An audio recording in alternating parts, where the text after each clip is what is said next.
केंद्र शासनाच्या वतीने प्रधानमंत्री विकसित भारत संकल्प यात्रा सुरू करण्यात आली आहे। मागील 1 महिन्यापासून हिंगोली जिल्ह्यात विकसित भारत संकल्प यात्रेच्या माध्यमातून विविध कार्यक्रम होत आहेत। मात्र काही ठिकाणी या यात्रेला विरोध देखील होत आहे। औंढा तालुक्यातील मेथा या गावात देखील संकल्प यात्रा कार्यक्रम घेण्यासाठी गेली होती। त्यावेळी गावातील कर्मचाऱ्यांनी व गावकऱ्यांनी ही संकल्प यात्रा रोखली। विकसित भारत संकल्प यात्रेला आपला विरोध दर्शवत या गावकऱ्यांनी संकल्प यात्रा रथावरील कर्मचाऱ्यांशी वाद घातला। कर्मचाऱ्यांनी काही काळ त्यांची समजूत घालण्याचा प्रयत्न केला, मात्र गावकऱ्यांचा विरोध कायम राहिल्याने संकल्प यात्रा घेऊन ते कर्मचारी आल्या पावली परत निघून गेले।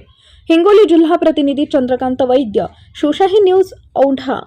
400-500 रुपयाचं खताचं पोतं कुठं 1200 रुपयावर गेलं। 4000चं सोयाबीन 7000चं सोयाबीन 4000वर आणून टेकलं। 400 रुपयाचा गॅस कुठं 1200 रुपयावर गेला। मग हे कसं काय प्रचार काय म्हणून करायले? शेतकरी आधारित आहे ना, शेतकऱ्याच्या जीवावर सगळं चालू आहे ना। काय शेतकऱ्याला मातीत घालून मोदी सरकारला कमवायचंय काय? शेतकरी जर सुखी नसेल तर काय अडचण आहे मला सांगा ना तुम्ही? शेतकरी आहे का सुखी याच्यात? परेशान आहेत। मला सांगा तुम्ही, ज्या वेळेस आता कांदा नेमका 25 रुपयावर कांदा गेलता सप्टेंबरमध्ये, 40% GST लावला, त्याच्यात ते निर्यात कर लावला। शेतकऱ्याची माती झाली की नाही?